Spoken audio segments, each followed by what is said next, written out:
Olá!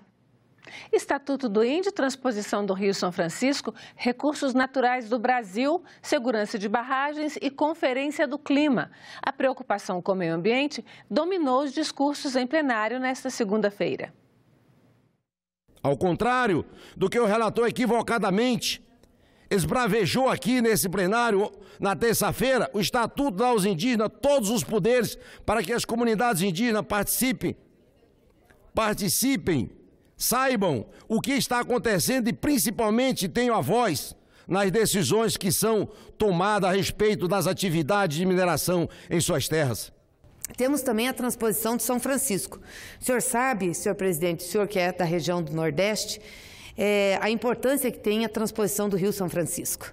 A transposição do Rio São Francisco na Paraíba foi fundamental para que cessasse o racionamento de água em Campina Grande e toda aquela região e em mais algumas cidades dos estados do Nordeste. Mas falta a segunda perna. Ninguém disse nada. A obra ficou praticamente paralisada, o governo Temer não fez nada. E não tem sequer a definição da gestão da obra. Quem é que vai fazer a gestão das águas do São Francisco?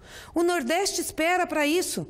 Então, um projeto que estava em pé foi colocado no chão por Temer. E qual é a proposta de Jair Bolsonaro?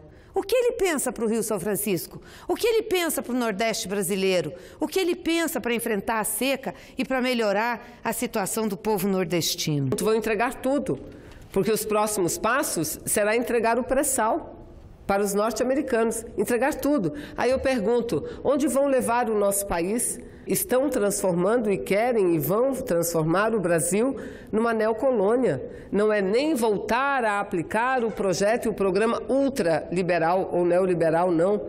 Eles vão transformar o Brasil numa nova colônia.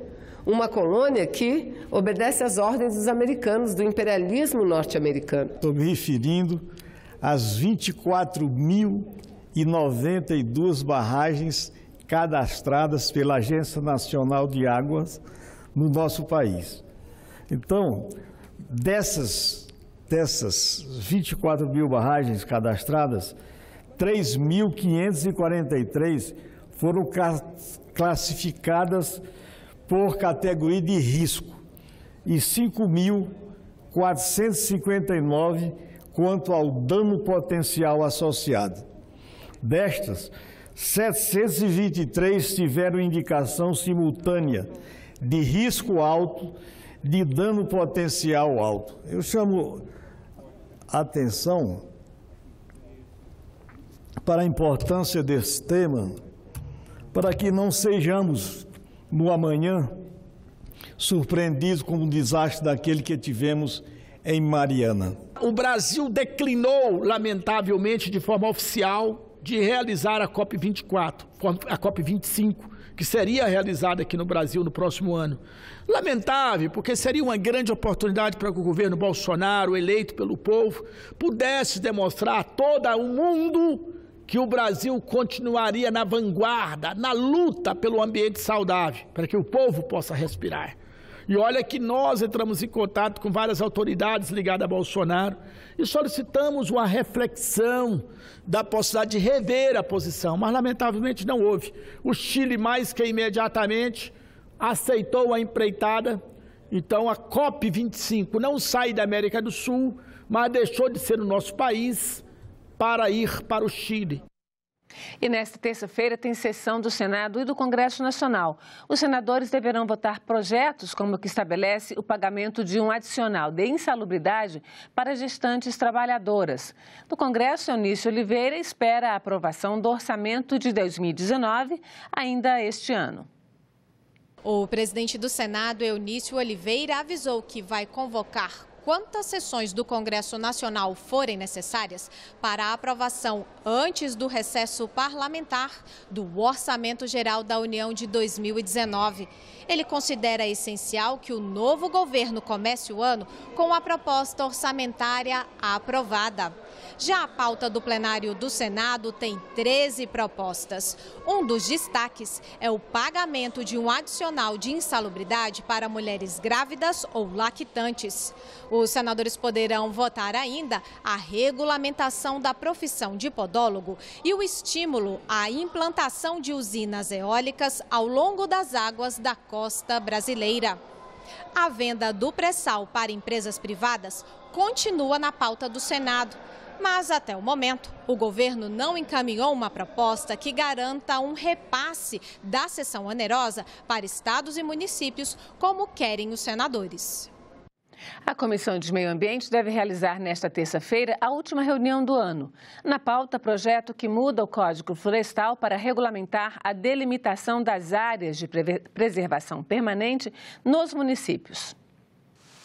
De acordo com a proposta, em espaços urbanos, a largura das áreas de preservação permanente no entorno dos cursos d'água, como rios e lagoas, será definida pelos planos diretores ou leis municipais de uso do solo e terá que ser respeitado o plano de defesa civil.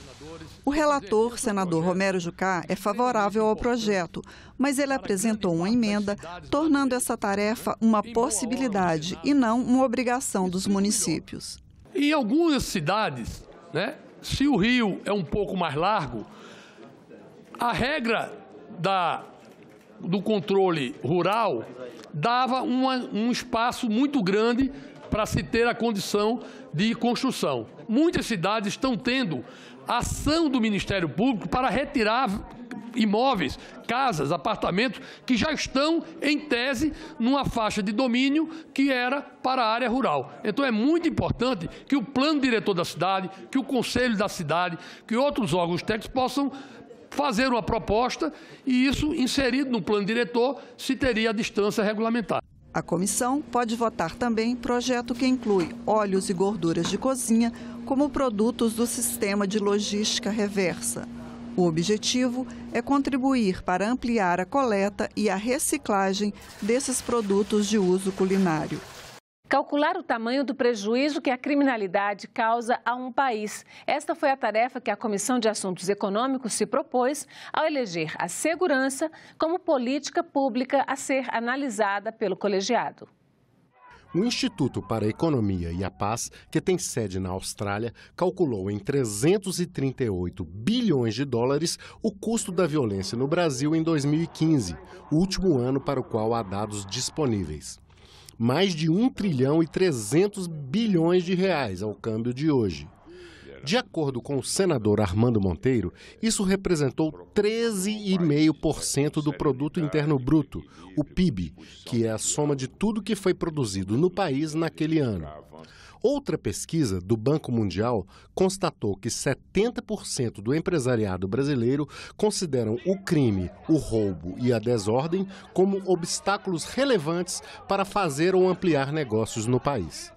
Para efeito de comparação, essa taxa, na média, é de 30% para os países da América Latina e de 19% para o resto do mundo. O relatório do senador sobre os reflexos na economia causados pela crise na segurança pública será votado na última reunião que a comissão faz este ano, marcada para esta terça-feira, às 10 horas da manhã. Após a análise do relatório, a comissão vota o projeto de lei da Câmara que cria empresas simples de crédito. A intenção é aumentar a oferta de empréstimos para micro e pequenas empresas. O programa Mais Médicos e a crise da saúde no Brasil, temas do especial Cidadania do Jornal do Senado, que vai ser distribuído nesta terça-feira. O especial Cidadania vai mostrar que a nova etapa do programa Mais Médicos esbarra em problemas antigos. A seleção de profissionais para substituir os cubanos que deixaram o país não conseguiu preencher todas as vagas. 106 postos não foram ocupados. A maioria deles fica em áreas indígenas, principalmente no norte do país. O isolamento das comunidades é um dos fatores que explicam esse cenário, dizem os especialistas. A reportagem também mostra que é preciso resolver outro problema, a alta rotatividade de médicos brasileiros, que acabam abandonando o Mais Médicos. O especial Cidadania é publicado toda terça-feira no Jornal do Senado. A versão digital pode ser lida em senado.leg.br/jornal. Ficamos por aqui. Você pode rever as reportagens desta edição em nossa página na internet, senado.leg.br/TV. Muito obrigada pela companhia. Continue sintonizado aqui na TV Senado.